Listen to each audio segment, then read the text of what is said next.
밥은? 자정이 넘어 현관문을 열고 들어선 저를 향해 시어머니의 차갑게 식은 목소리가 떨어졌습니다.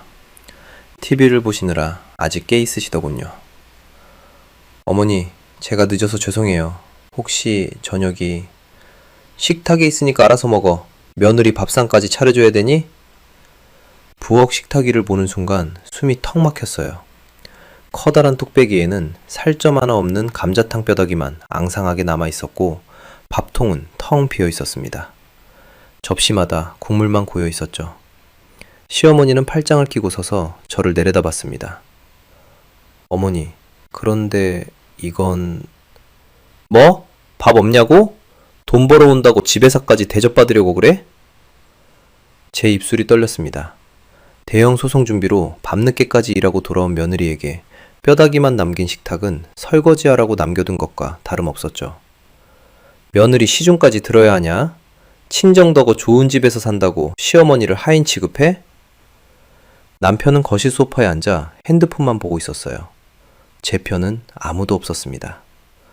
저는 그 순간 제가 매달 300만 원씩 보내던 생활비가 감사가 아니라 호구의 증거가 되었다는 걸 깨달았습니다. 하지만 그들은 몰랐습니다. 제가 얼마나 오래 이 모든 걸 기억해왔는지, 그리고 그 인내심의 끝에서 무엇이 기다리고 있는지를요. 여러분의 구독, 좋아요는 더 많은 사연을 만드는 힘이 됩니다. 안녕하세요. 저는 정수연이라고 합니다. 서울 서초동에 있는 중견 로펌에서 파트너 변호사로 일하고 있어요. 올해로 36살이고 결혼한 지는 5년째입니다.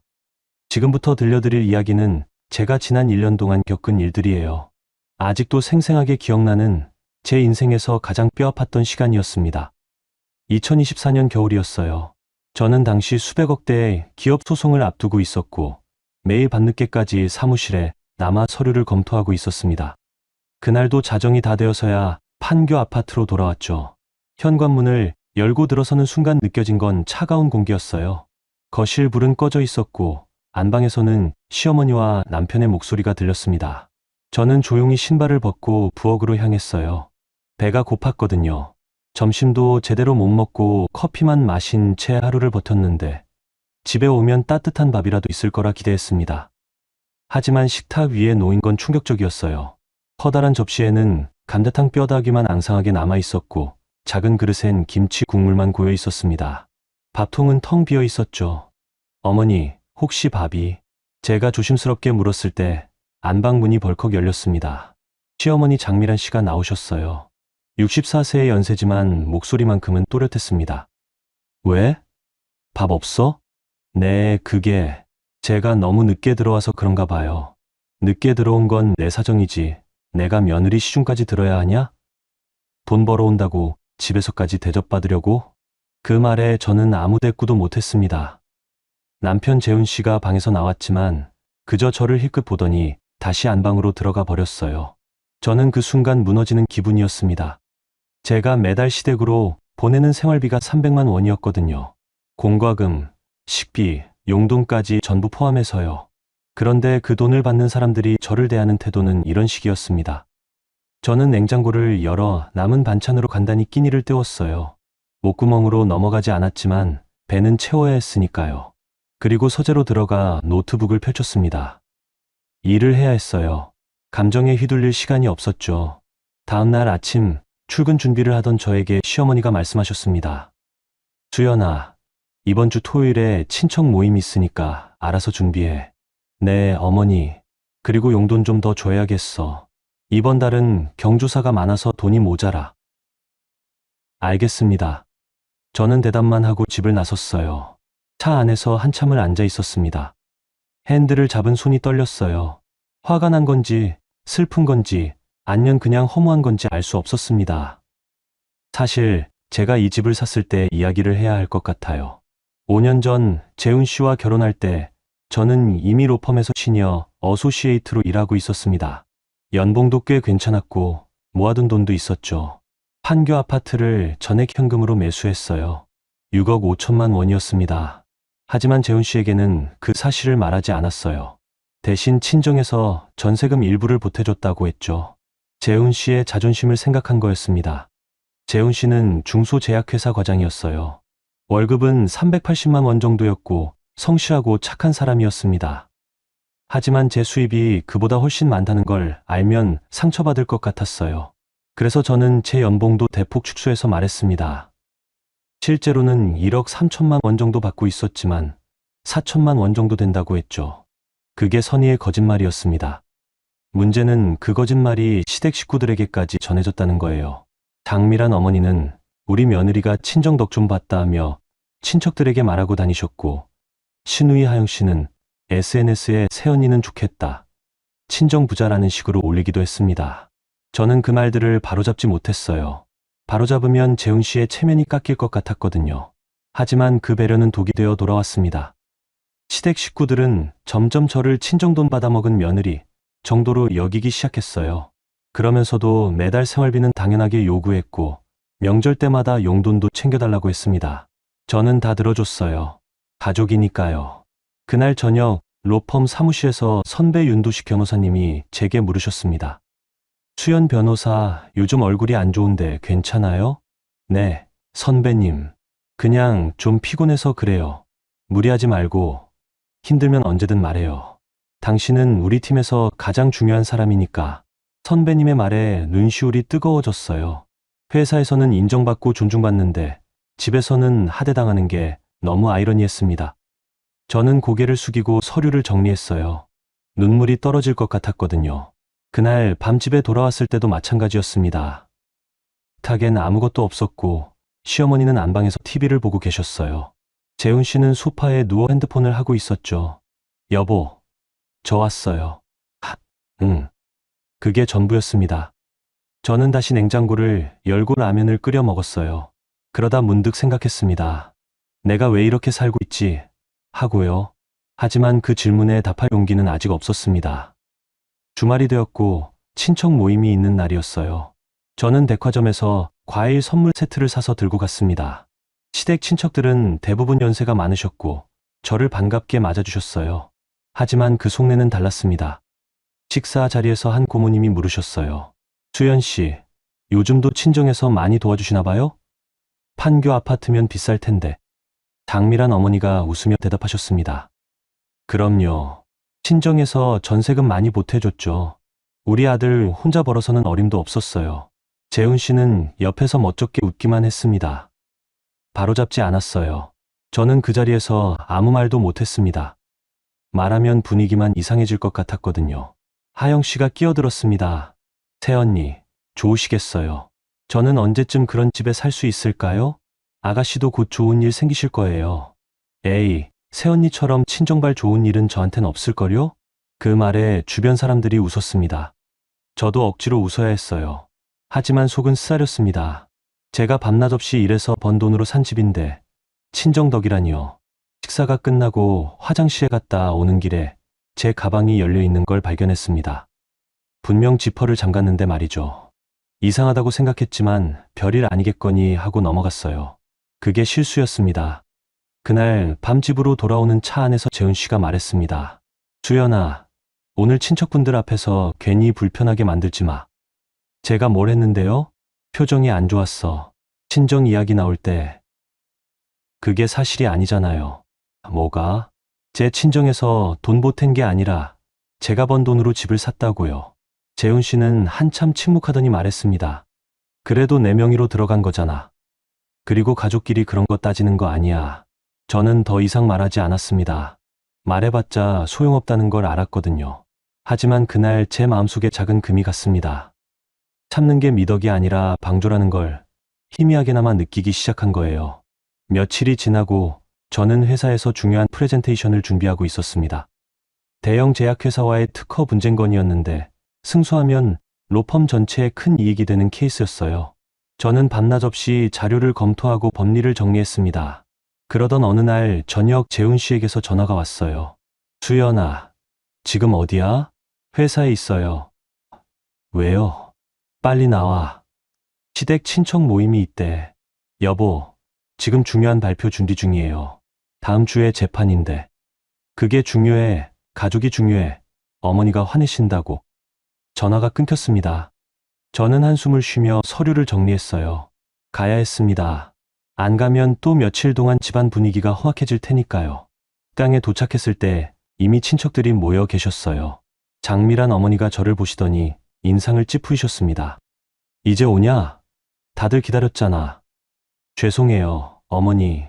회사 일이 좀, 회사 일. 맨날 회사 핑계야. 시댁 행사는 뒷전이고. 저는 조용히 자리에 앉았습니다.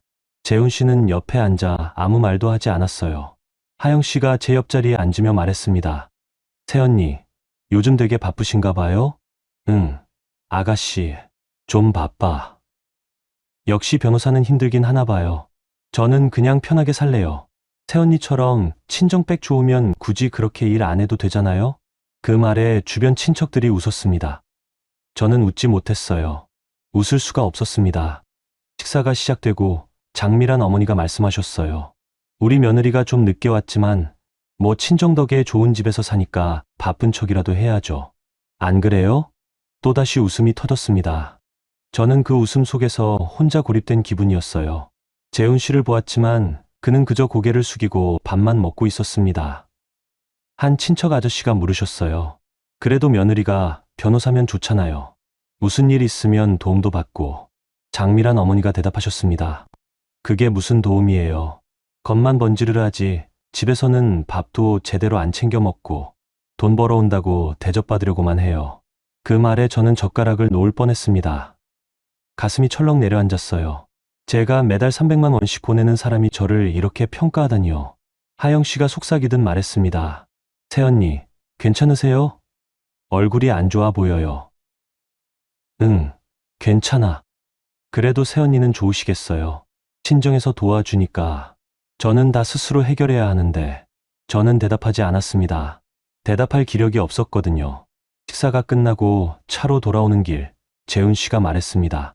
수연아, 어머니 말씀에 너무 상처받지 마. 그냥 어르신들이 그러시는 거야. 여보는 왜 아무 말도 안 해줘요? 내가 뭐라고 해? 어머니 앞에서 아내 편 들면 더 이상해지잖아. 그럼 저는요? 저는 그냥 참으라고요? 가족이니까 참는 거지. 네가 좀 맞춰주면 안 돼? 저는 더 이상 말하지 않았습니다.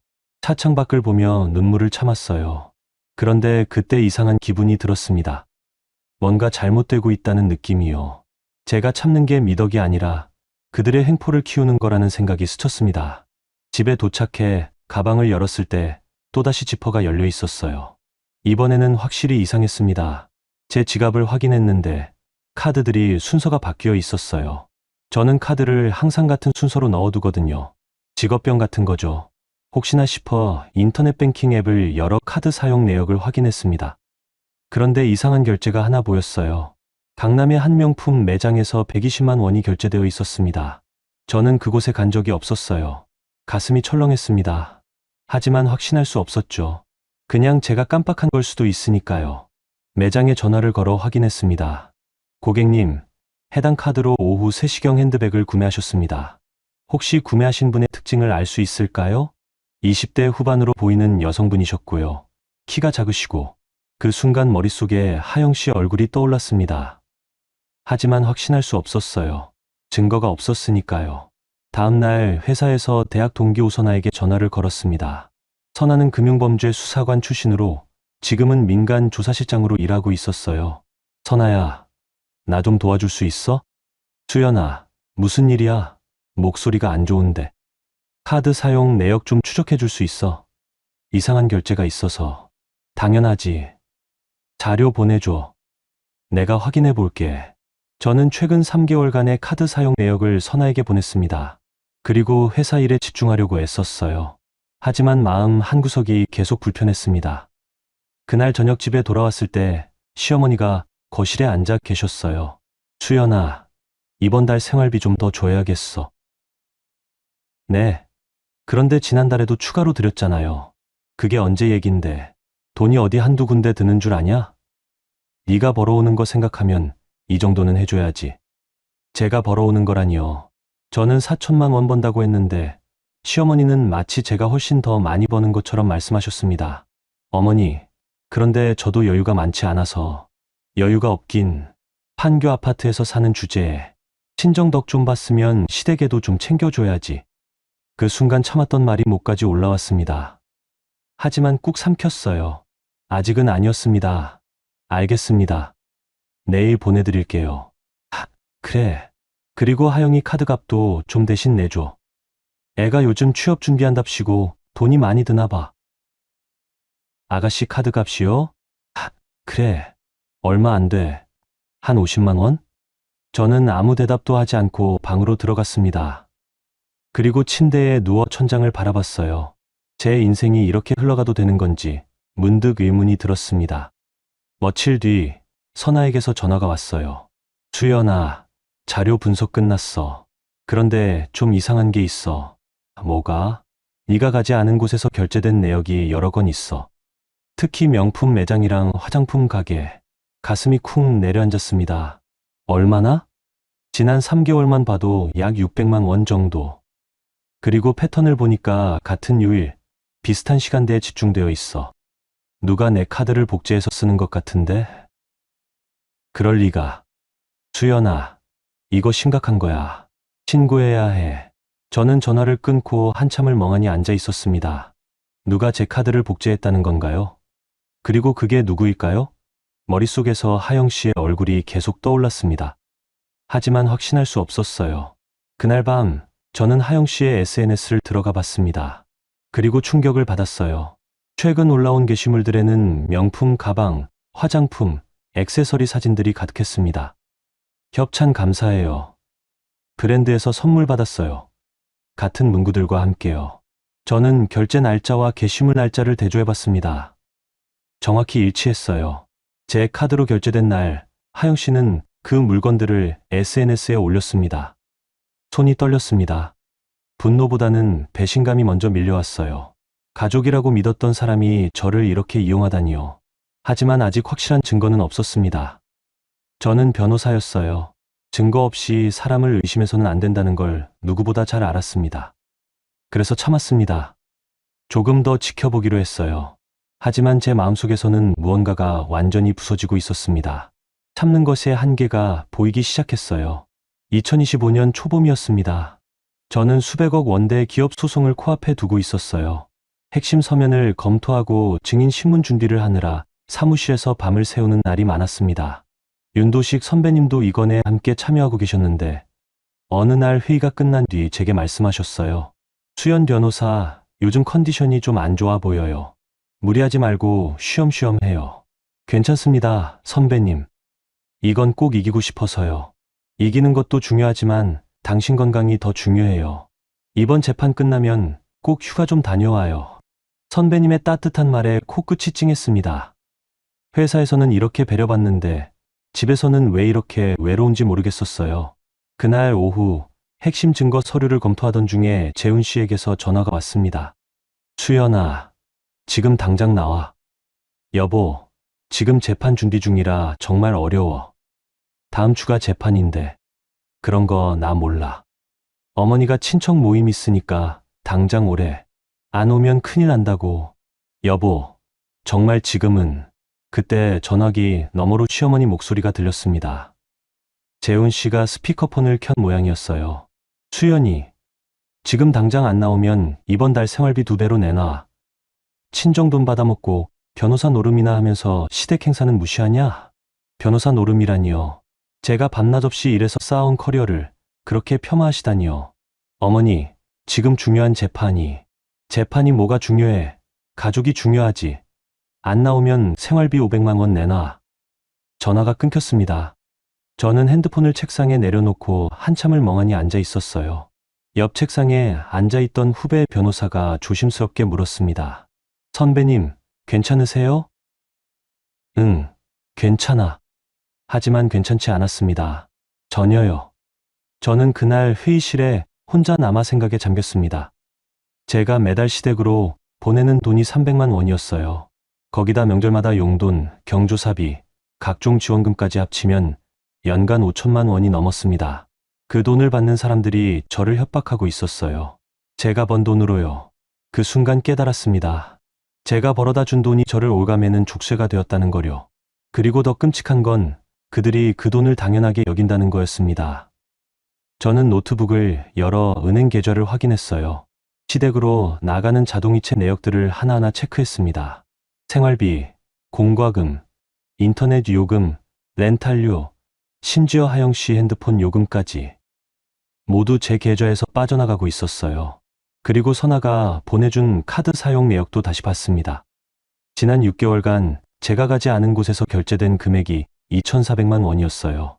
명품 가방, 화장품, 옷, 액세서리. 모두 하영 씨가 SNS에 올린 것들이었습니다. 손이 떨렸습니다. 이번엔 분노였어요. 제가 이렇게 당하고만 있을 이유가 없었습니다.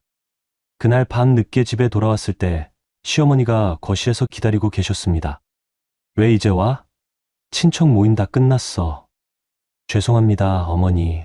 정말 빠질 수 없는 회의가. 회의가 뭐가 중요해? 시댁 체면이 중요하지. 친척들이 다 뭐라고 했는지 알아?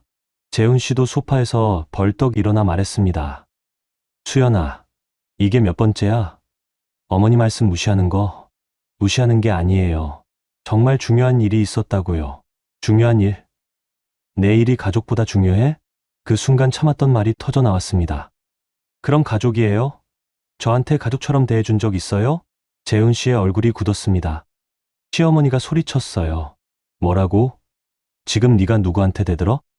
대드는 게 아니에요. 저도 사람이에요. 밤낮 없이 일하고 들어와서 밥 한 끼 제대로 못 먹고 돈만 갖다 바치면서 사는 게 가족인가요? 돈. 네가 버는 돈이 뭐가 대단하다고. 친정 덕 좀 봤으면 시댁에 충성해야지. 그 말에 저는 웃음이 나왔습니다. 쓴 웃음이었어요. 친정 덕이요? 제가 친정에서 돈 받은 게 뭐가 있는데요? 판교 아파트 전세금. 그거 제가 번 돈으로 전액 현금 매수한 거예요. 친정 돈 한 푼도 안 들어갔어요. 순간 거실이 조용해졌습니다. 재훈 씨가 놀란 표정으로 저를 봤어요. 이 집 제 단독 명의예요. 6억 5천만 원 전액 현금으로 제가 샀어요. 친정 도움 같은 거 없었어요. 시어머니의 얼굴이 일그러졌습니다. 거짓말. 네가 무슨 돈이 있어서. 변호사니까요. 그리고 제 연봉 4천만 원이 아니에요. 작년 기준 1억 3천만 원이에요. 재훈 씨가 뒤로 물러섰습니다. 믿을 수 없다는 표정이었어요.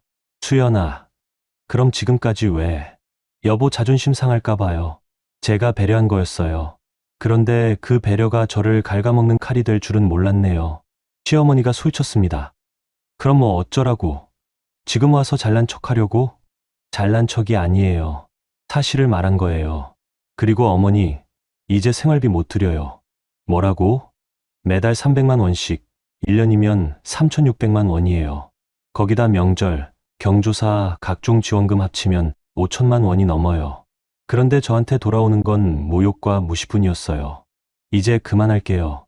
재훈 씨가 다가와 제 팔을 잡았습니다. 수연아, 진정해. 우리 얘기 좀 하자. 진정하라고요? 전 충분히 진정했어요. 오히려 너무 오래 참았죠. 저는 팔을 뿌리치고 방으로 들어갔습니다. 그리고 문을 잠갔어요. 밖에서 시어머니와 재훈 씨가 소리치는 게 들렸지만 더 이상 귀에 들어오지 않았습니다. 저는 침대에 앉아 노트북을 켰어요. 그리고 은행 앱에 접속해 시댁으로 나가는 모든 자동이체를 중단했습니다. 생활비, 공과금, 렌탈료, 핸드폰 요금, 전부요. 손가락이 떨렸지만 후회는 없었습니다. 이제 더 이상 참을 수 없었거든요.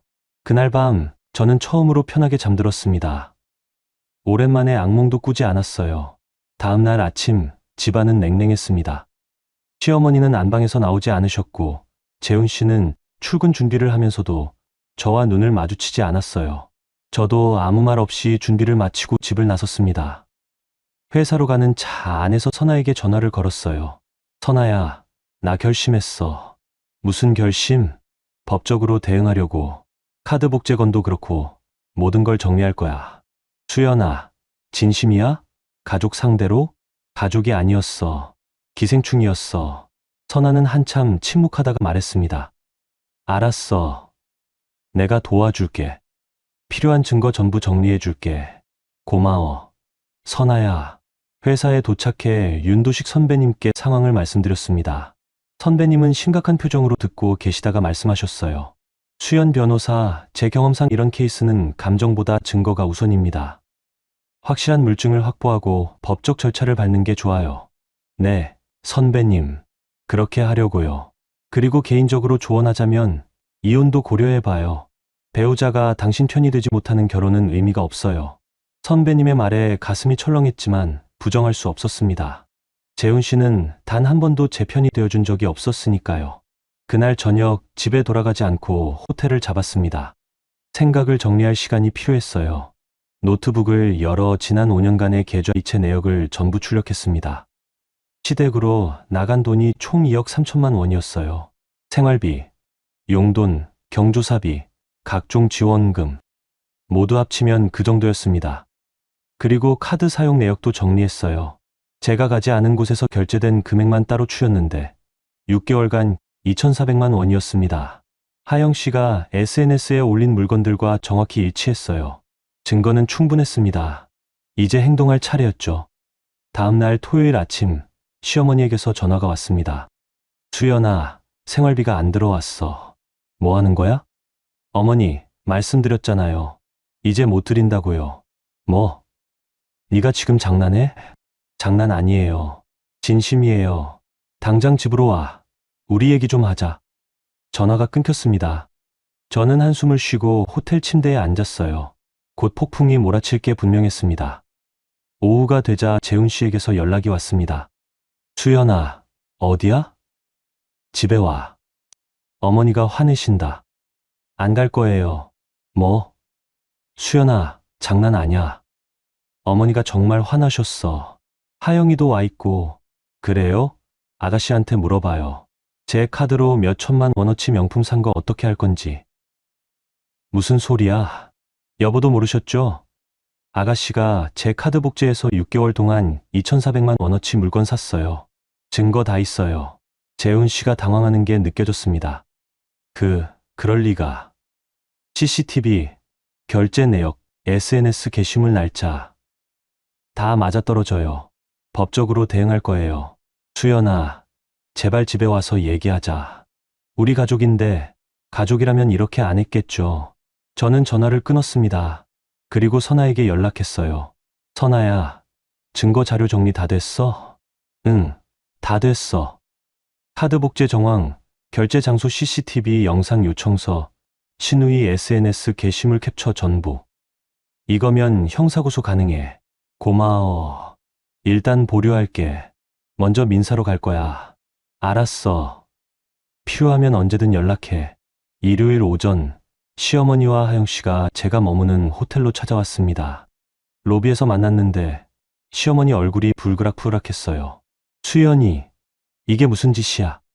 조용히 하세요, 어머니. 여기 공공장소예요. 공공장소는 무슨, 당장 생활비 보내. 공과금 다 밀렸어. 제가 왜 보내드려야 하죠? 네가 며느리니까. 며느리라서 돈만 갖다 바쳐야 해요? 존중은 안 받고요? 하영 씨가 끼어들었습니다. 새언니, 이러시면 안 되죠.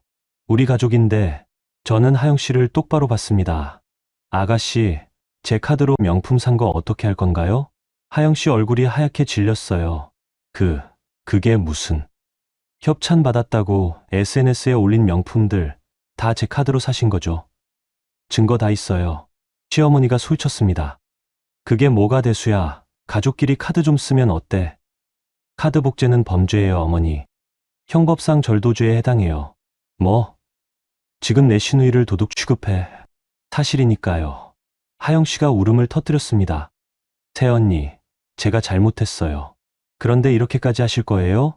잘못했으면 변상하세요. 2,400만 원. 그런 돈이 어디 있어요.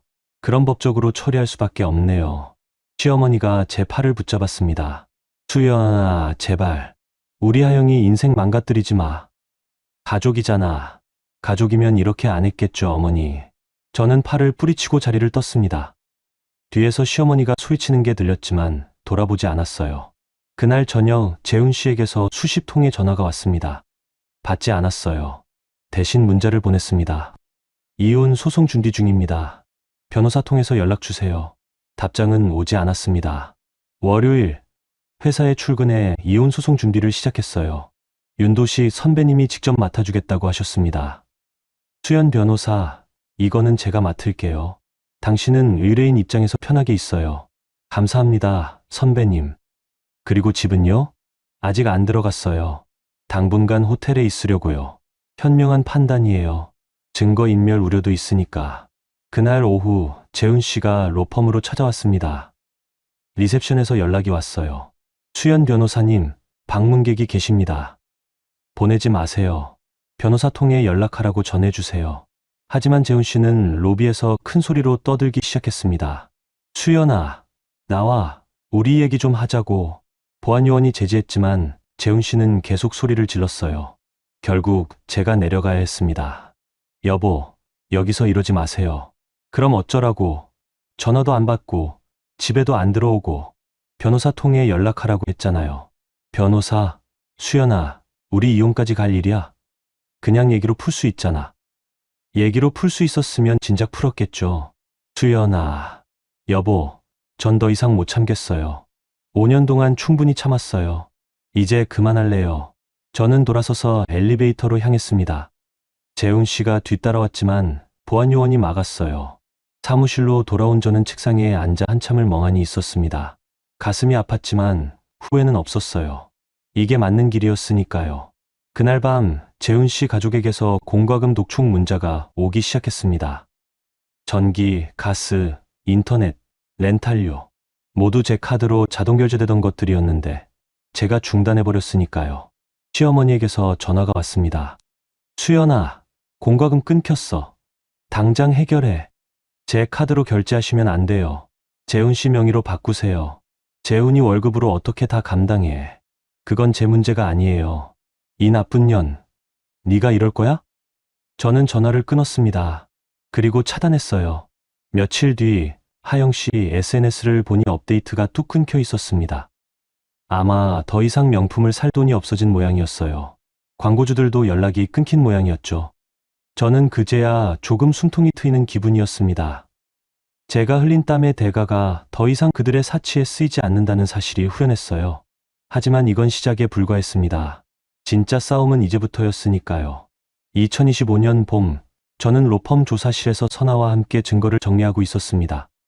카드 사용 내역, CCTV 영상 요청서, 하영 씨 SNS 게시물 캡처본. 모든 게 한 폴더에 정리되어 있었어요. 수연아, 이거 봐. 패턴이 정말 명확해. 선아가 모니터를 가리켰습니다. 화면에는 카드 결제 시간과 하영 씨 SNS 게시물 업로드 시간이 나란히 표시되어 있었어요. 시간 간격이 평균 2시간 이내였습니다. 3월 15일 오후 2시 강남 명품관에서 120만 원 결제. 같은 날 오후 4시 하영 씨가 핸드백 인증샷 올림. 4월 3일 오전 11시 청담동 화장품 가게에서 85만 원 결제. 같은 날 오후 1시 하영 씨가 화장품 언박싱 영상 올림. 5월 20일 선아가 계속 읽어내려갔습니다. 저는 그 목록을 보며 분노보다는 허탈함을 느꼈어요. 어떻게 가족이 이럴 수 있을까요? 그리고 수연아, 더 심각한 게 있어. 뭔데? 하영 씨가 내 카드를 복제만 한 게 아니라 법인카드까지 손댄 것 같아. 뭐, 로펌 법인카드 사용 내역 보면 네가 승인한 적 없는 결제가 몇 건 있어. 금액이 크지는 않지만 이건 횡령이야. 가슴이 철렁 내려앉았습니다. 개인 카드도 모자라 회사 카드까지 손댔다니요. 증거 확보할 수 있어? 당연하지. CCTV 영상 요청하면 돼. 네가 그 시간에 그 장소에 없었다는 걸 증명할 수 있어. 부탁해. 선아야. 선아는 고개를 끄덕이고 다시 자료를 정리하기 시작했습니다. 저는 의자에 기대 천장을 올려다봤어요. 이 모든 게 현실이라는 게 믿기지 않았습니다. 그날 저녁 윤도식 선배님께 상황을 보고드렸어요. 선배님, 법인카드까지 손댄 것 같습니다. 선배님의 표정이 굳어졌습니다. 그건 심각한 문제예요. 회사 차원에서 고소할 수도 있어요. 일단 증거부터 확보하려고요. 잘 생각했어요. 그리고 수연 변호사, 개인적으로 조언하자면 이제 감정을 완전히 배제하세요. 이건 법적 싸움이에요. 네, 선배님. 알고 있습니다. 하지만 감정을 배제한다는 게 쉬운 일은 아니었습니다. 밤마다 잠들기 전 지난 5년이 주마등처럼 스쳐 지나갔어요. 재훈 씨와 처음 만났을 때 결혼식 날 판교 아파트로 이사 가던 날. 그때는 행복했는데 어디서부터 잘못된 걸까요? 며칠 뒤 CCTV 영상이 도착했습니다. 3월 15일 오후 2시 강남 명품관 입구에 하영 씨가 선명하게 찍혀 있었어요. 제 카드를 들고 계산하는 모습까지 확인됐습니다. 같은 시각 저는 법원에서 재판을 진행하고 있었어요. 출입 기록이 남아 있었죠. 완벽한 알리바이네. 선아가 만족스러워하며 말했습니다. 이제 어떻게 할 거야? 일단 내용 증명 보낼 거야. 2,400만 원 변상하라고. 안 하면 그때 형사고소. 선아가 고개를 끄덕였습니다. 저는 즉시 내용 증명을 작성해 하영 씨에게 발송했어요. 2주 내로 2,400만 원을 변상하라는 내용이었습니다. 답장은 오지 않았습니다. 대신 시어머니에게서 전화가 왔어요.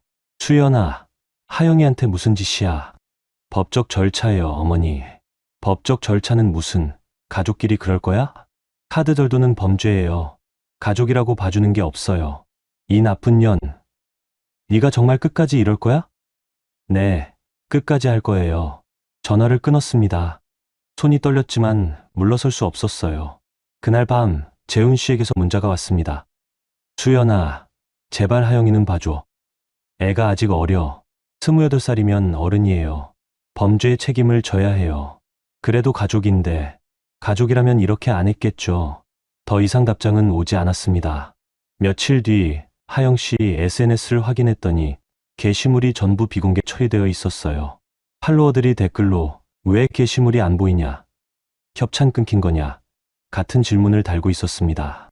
하영 씨는 아무 답도 하지 않았어요. 그리고 일주일 뒤 광고주 한 곳에서 하영 씨와의 계약을 파기했다는 공지가 올라왔습니다. 허위 협찬 의혹이 이유였어요. SNS에서 협찬이라고 홍보했던 명품들이 실제로는 다른 사람 카드로 산 거였으니 당연한 결과였죠. 선아가 전화를 걸어왔습니다. 수연아, 하영 씨 완전히 무너지는 것 같은데. 자업자득이야. 그래도 괜찮아? 가족인데. 선아야, 가족이라는 이유로 범죄를 봐주는 건 아니잖아. 그건 맞지. 근데 내 마음은 괜찮냐고. 저는 한참 침묵했습니다. 괜찮냐고요? 솔직히 모르겠었어요. 마음 한구석은 여전히 아팠지만 후회는 없었습니다. 괜찮아. 이게 맞는 길이야. 알았어. 그럼 계속 밀고 나가는 거지? 응. 전화를 끊고 저는 창밖을 바라봤어요. 서초동 로펌 건물에서 내려다 보이는 서울 야경이 아름다웠습니다. 저는 이 자리에 오기까지 얼마나 많은 밤을 새웠는지 몰라요. 그런데 그렇게 번 돈을 저를 무시하는 사람들에게 갖다 바쳤다니. 이제야 정신이 든 것 같았습니다. 다음 날 2주 기한이 만료되었습니다. 하영 씨로부터 아무 연락도 오지 않았어요. 저는 즉시 형사고소장을 작성했습니다. 카드 절도 및 사기 혐의였어요. 윤도식 선배님이 검토해 주셨습니다. 완벽해요. 증거도 충분하고 법리 구성도 탄탄해요. 감사합니다, 선배님. 그런데 수연 변호사 정말 괜찮아요? 이렇게 되면 신우이분이 감옥 갈 수도 있다는 거 알아요. 하지만 그게 제 책임은 아니에요. 선배님은 고개를 끄덕이셨습니다. 알겠어요. 그럼 제출합시다. 고소장이 접수되고 며칠 뒤 경찰서에서 연락이 왔습니다. 하영 씨가 출석 요구를 받았다는 내용이었어요. 그리고 그날 저녁 재훈 씨가 로펌으로 다시 찾아왔습니다. 이번에는 로비에서 떠들지 않고 조용히 면담을 요청했어요. 저는 회의실로 그를 안내했습니다. 수연아, 변호사님이라고 부르세요. 우리 이제 법적 관계니까요. 재훈 씨의 얼굴이 굳어졌습니다. 수연아, 아니, 수연 변호사님. 제발 하영이 고소만 취하해줘요. 안 돼요. 제발이야. 애가 전과자 되면 인생 끝나. 그건 본인이 선택한 결과예요. 수연아. 재훈 씨가 책상을 쳤습니다. 저는 눈 하나 깜짝하지 않았어요. 감정 조절 못하시면 나가주세요. 미안해. 근데 정말 안 되겠어? 안 돼요. 2,400만 원 변상하면 고소 취하 고려해 볼게요. 그런 돈이 어디 있어. 그럼 법정에서 보죠. 재훈 씨는 한참을 저를 바라보다가 결국 고개를 떨구고 나갔습니다. 저는 그 뒷모습을 보며 아무 감정도 느끼지 못했어요. 이미 마음이 다 식어버린 거죠. 그날 밤 호텔 방에서 혼자 와인을 마셨습니다. 쓰라린 맛이 목구멍을 타고 내려갔어요. 하지만 후회는 없었습니다. 저는 제대로 된 길을 가고 있었으니까요. 초여름이 왔습니다.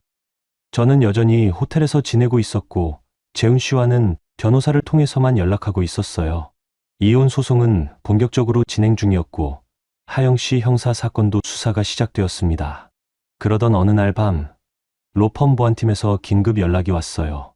수연 변호사님, 지금 사무실로 와주실 수 있으세요? 긴급 상황입니다. 무슨 일이에요? 침입자가 있었습니다. 가슴이 철렁 내려앉았습니다. 저는 즉시 택시를 잡아타고 회사로 향했어요. 사무실에 도착했을 때 보안팀장과 경찰이 기다리고 있었습니다. 무슨 일이에요? 오늘 밤 11시경 누군가가 수연 변호사님 사무실에 무단으로 침입했습니다. 누구요? CCTV 확인 결과 배우자분이십니다. 순간 머리가 하얘졌습니다. 재훈 씨가요? 지금 어디 있어요? 이미 퇴거하셨습니다.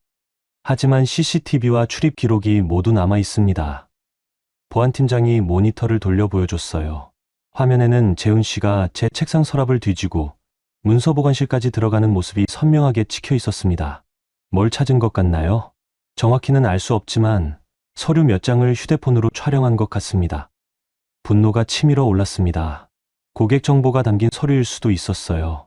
이건 단순한 부부 싸움이 아니라 업무방해이자 기밀 유출이었습니다. 고소하겠습니다. 경찰이 고개를 끄덕였습니다. 진술서 작성해 주시면 즉시 처리하겠습니다. 저는 그 자리에서 진술서를 작성했어요. 손이 떨렸지만 또박또박 썼습니다. 재훈 씨가 이렇게까지 할 줄은 몰랐어요. 다음 날 아침 윤도식 선배님께 상황을 보고드렸습니다. 선배님, 재훈 씨가 사무실에 무단 침입했어요. 선배님의 얼굴이 굳어졌습니다. 뭐라고요? 어젯밤에 제 책상이랑 문서 보관실을 뒤졌어요. CCTV에 다 찍혔어요. 이건 심각한 문제예요. 로펌 차원에서도 대응해야 해요. 죄송합니다, 선배님. 제 개인사 때문에. 아니에요. 이건 개인사가 아니라 보안 문제예요. 로펌 전체의 신뢰가 걸린 일이에요. 선배님은 즉시 대표 변호사님께 보고하셨고 로펌 차원에서도 재훈 씨를 고소하기로 결정했습니다. 그날 오후 재훈 씨에게서 전화가 왔어요. 받지 않았지만 문자가 계속 왔습니다. 수연아, 미안해. 나도 너무 다급했어. 제발 고소만 취하해줘. 나 회사에서 잘릴 것 같아. 우리 다시 얘기해보자. 이혼 안 할게. 저는 답장하지 않았습니다. 대신 변호사를 통해 연락했어요. 앞으로 직접 연락 금지. 위반 시 접근 금지 가처분 신청.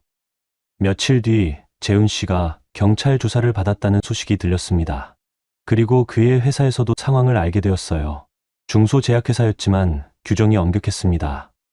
타사 기밀 유출 시도는 중징계 사유였죠. 재훈 씨는 결국 회사에서 징계위원회에 회부되었고 사직 권고를 받았습니다. 시어머니에게서 전화가 왔어요. 수연아, 재훈이가 회사에서 잘렸어.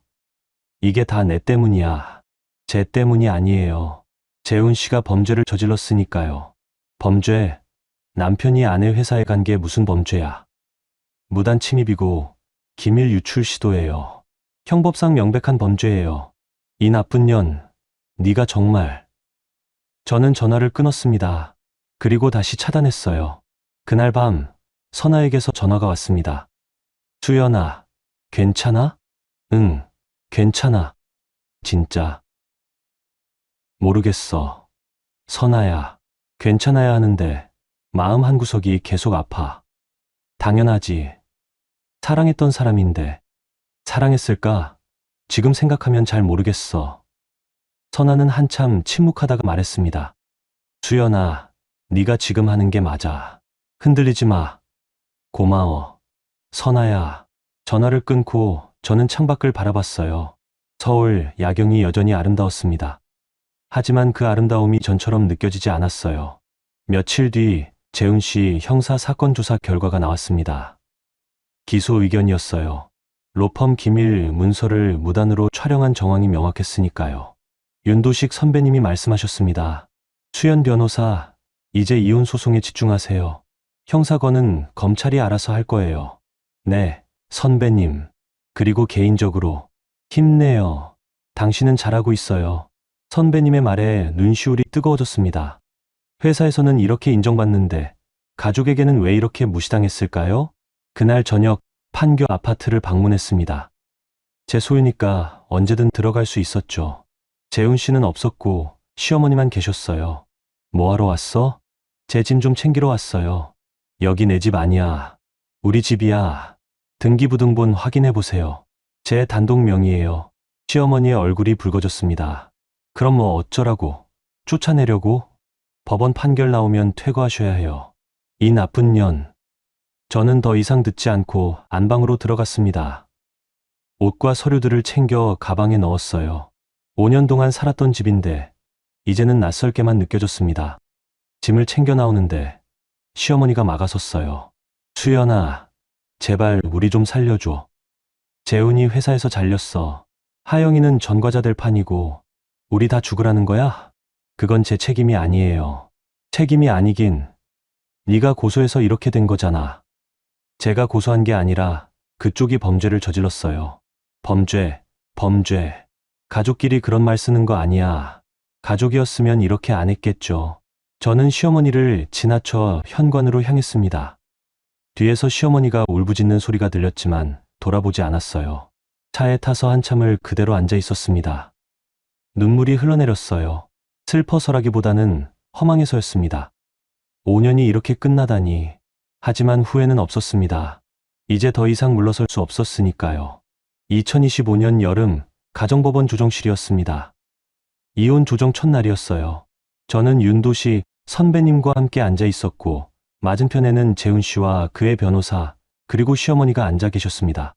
조정위원이 말했습니다. 양측 모두 진정하시고 원만한 합의를 위해 노력해 주시기 바랍니다.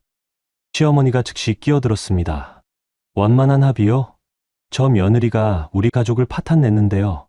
어머니, 조용히 하세요. 재훈 씨가 말렸지만 시어머니는 계속 소리쳤어요. 조용히 하긴. 친정 덕 좀 봤으면 시댁에 충성해야지. 이게 뭐 하는 짓이야? 윤도식 선배님이 차분하게 말씀하셨습니다. 친정덕이라는 표현은 사실과 다릅니다. 증거를 제시하겠습니다.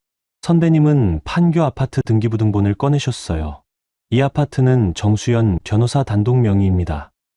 매수 시기는 2020년 2월, 매수 가격은 6억 5천만 원이며 전액 현금으로 납부했습니다. 이체 기록이 여기 있습니다. 재훈 씨의 얼굴이 굳어졌습니다. 시어머니가 소리쳤어요. 거짓말. 우리 아들 월급으로 어떻게. 그래서 거짓말이 아니라는 겁니다. 정수연 변호사의 당시 연봉은 9,500만 원이었고 저축해둔 돈이 4억 원 있었습니다. 친정 지원은 단 1원도 없었습니다. 조정실이 조용해졌습니다. 재훈 씨가 고개를 숙였어요. 선배님이 계속하셨습니다. 그리고 지난 5년간 시댁으로 나간 금액은 총 2억 3천만 원입니다. 생활비, 용돈, 경조사비 등 모든 내역이 여기 있습니다.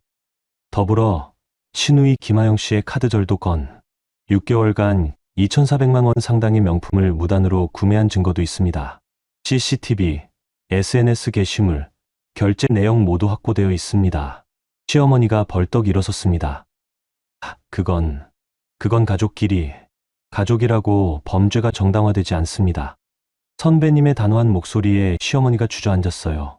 재훈 씨 변호사가 말했습니다. 하지만 결혼 생활 중에 형성된 재산은 부부 공동 재산 아닙니까? 아닙니다. 해당 아파트는 결혼 전 정수연 변호사 개인 재산으로 구매했고 결혼 후에도 단독 명의로 유지되었습니다. 공동 재산으로 볼 수 없습니다. 조정위원이 서류를 검토하더니 고개를 끄덕였습니다. 증거가 명확하네요. 이혼 사유도 충분해 보입니다. 재훈 씨가 입을 열었습니다. 수연아, 아니, 수연 변호사님. 제발 다시 생각해줘요. 우리 다시 시작할 수 있어요. 저는 처음으로 재훈 씨를 똑바로 봤습니다. 다시 시작하자고요? 여보, 아니 재훈 씨. 저는 5년 동안 당신 자존심 지켜주려고 제 능력을 숨겼어요. 그런데 그게 어떻게 돌아왔죠? 수연아, 당신 가족은 저를 친정빨로 무시했고 제가 번 돈으로 사치를 부렸어요. 당신은 단 한 번도 제 편이 되어주지 않았고요. 미안해. 내가 잘못했어. 미안하다고 다 해결되는 게 아니에요. 저는 더 이상 못 참겠어요. 재훈 씨가 고개를 떨어뜨렸습니다. 시어머니가 다시 소리쳤어요. 그래도 가족인데 이렇게까지 할 거야? 저는 시어머니를 봤습니다.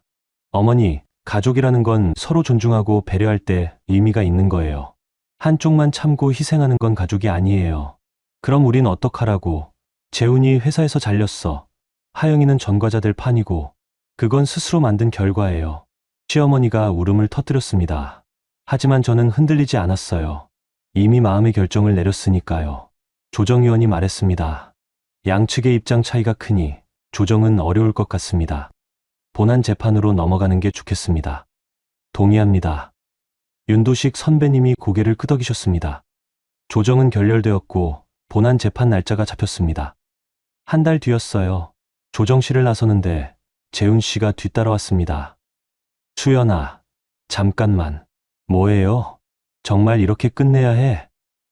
네, 우리 좋았던 시절도 있었잖아. 저는 한참을 그를 바라봤습니다. 좋았던 시절이라 있었나요?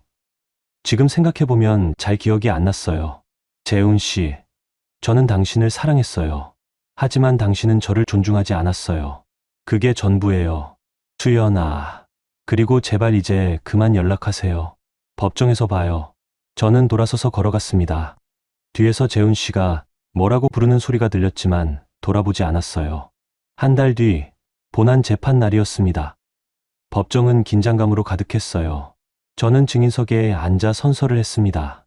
양심에 따라 숨김없이 사실 그대로 말하고, 재판부가 물었습니다. 원고, 이혼을 청구한 이유가 무엇입니까? 배우자와 그 가족의 지속적인 모욕, 경제적 착취, 그리고 배우자의 범죄 행위 때문입니다. 구체적으로 설명해 주십시오. 저는 차분하게 증언했습니다. 5년간의 일들을, 생선뼈만 남은 저녁 식탁을, 친정빨이라는 모욕을, 매달 나간 300만 원을, 하영 씨의 카드 절도를, 재훈 씨의 사무실 침입을, 모든 걸 증거와 함께 제시했어요.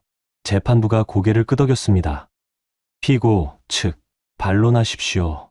재훈 씨 변호사가 일어났지만 할 말이 없었어요. 증거가 너무 명확했으니까요. 원고 측 주장을 일부 인정합니다. 재판부가 물었습니다. 피고, 할 말 있습니까? 재훈 씨가 일어났습니다. 판사님, 제가 잘못했습니다. 하지만 다시 기회를 주십시오. 이건 기회의 문제가 아닙니다. 법적 판단의 문제입니다. 재판부는 잠시 서류를 검토하더니 말했습니다. 판결은 2주 뒤에 선고하겠습니다. 법정이 끝나고 저는 선배님과 함께 법원을 나섰어요. 수연 변호사 잘했어요. 이기는 거예요. 감사합니다, 선배님. 그런데 마음은 괜찮아요? 모르겠어요. 후련하기도 하고 슬프기도 하고 당연해요. 5년이라는 시간이었으니까요. 저는 고개를 끄덕였습니다. 그리고 하늘을 올려다봤어요. 여름 하늘이 너무 파랗게 느껴졌습니다. 2주 뒤 판결이 선고되었습니다. 이혼을 허가한다. 재산 분할은 원고 단독 소유를 인정하며 피고에게 위자료 5천만 원 지급을 명한다. 또한 피고 및 피고 가족은 원고 소유 부동산에서 3개월 이내에 퇴거할 것을 명한다. 법정이 술렁였습니다. 시어머니가 울부짖었어요. 안 돼. 우리 어디 가서 살아. 하지만 판결은 확정되었습니다. 저는 이겼어요. 법정을 나서는데 재훈 씨가 멀리서 저를 보고 있었습니다. 저는 잠시 그를 바라봤어요. 그리고 돌아서서 걸었습니다. 이제 정말 끝이었습니다. 2025년 가을이었습니다. 판결 후 3개월이 지났어요. 저는 퇴거 집행 현장에 있었습니다. 집행관, 경찰, 그리고 이삿짐 업체가 함께 왔어요. 판교 아파트 앞에 섰을 때 복잡한 감정이 밀려왔습니다. 5년 동안 살았던 집이었으니까요. 하지만 이제는 그냥 건물일 뿐이었어요. 초인종을 눌렀습니다. 시어머니가 문을 열었어요. 얼굴이 많이 초췌해 보였습니다. 왔구나. 네, 어머니. 정말 이렇게까지 할 거야?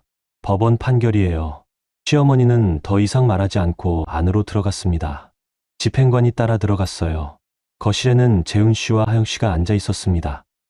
둘 다 많이 지쳐 보였어요. 재훈 씨는 아직 새 직장을 구하지 못한 상태였고, 하영 씨는 형사 재판을 앞두고 있었습니다. 수연 변호사님, 퇴거 집행을 시작하겠습니다. 네. 이삿짐 업체가 들어와 짐을 싸기 시작했습니다. 시어머니가 소파에 앉아 울고 있었어요. 하지만 저는 더 이상 마음이 흔들리지 않았습니다. 재훈 씨가 다가왔습니다. 수연아, 마지막으로 한 가지만 물어봐도 돼?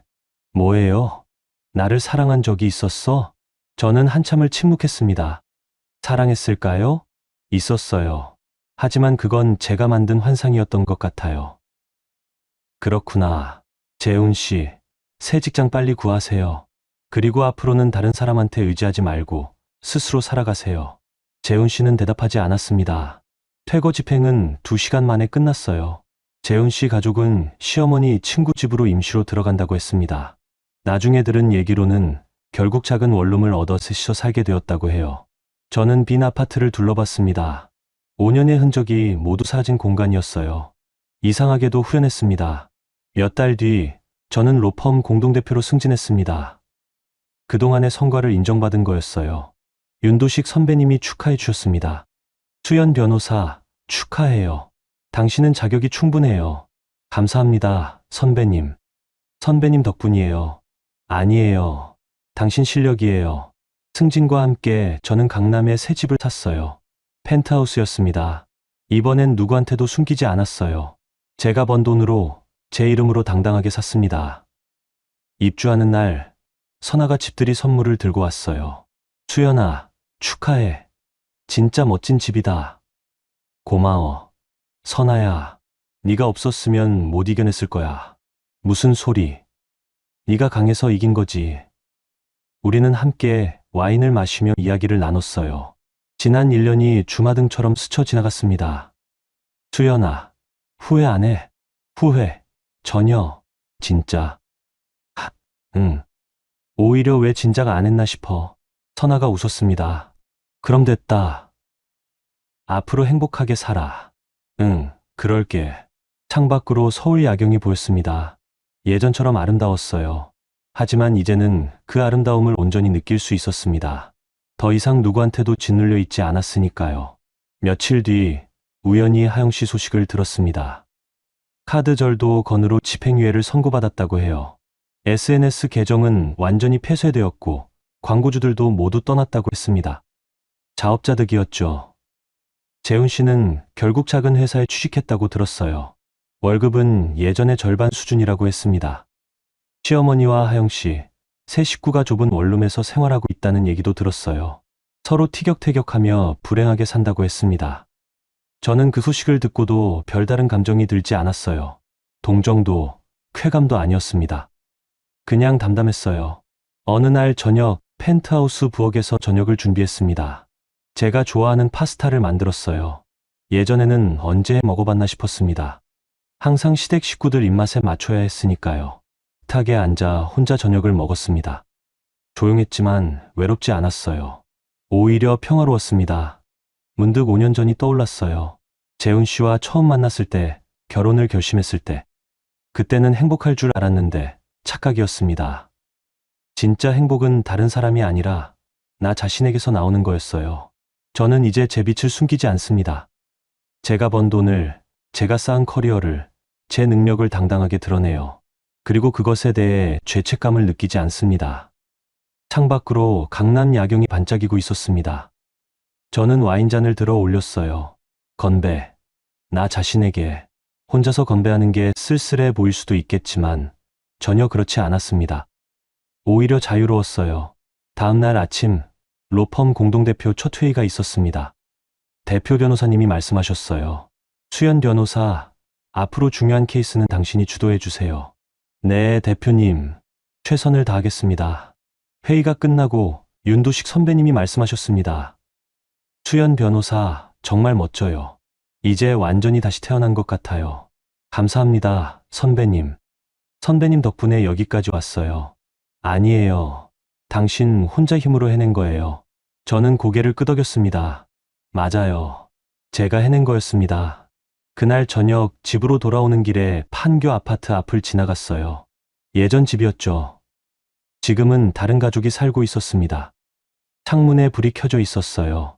저는 차를 세우고 잠시 그 집을 바라봤습니다. 5년의 세월이 거기 있었어요. 하지만 이제는 그냥 지나간 시간일 뿐이었습니다. 저는 다시 시동을 걸고 강남으로 향했습니다. 제 집으로요. 1년 전 생선뼈만 남은 저녁 식탁 앞에서 무너졌던 제가 이제는 제 식탁에서 제가 원하는 음식을 먹고 있습니다.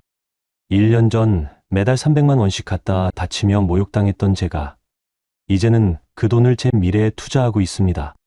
변화는 쉽지 않았어요. 아팠고 힘들었고 외로웠습니다. 하지만 후회는 없어요. 전혀요. 창밖으로 서울이 반짝이고 있었습니다. 저는 미소 지었어요. 이제 제 인생은 진짜 제 것이니까요.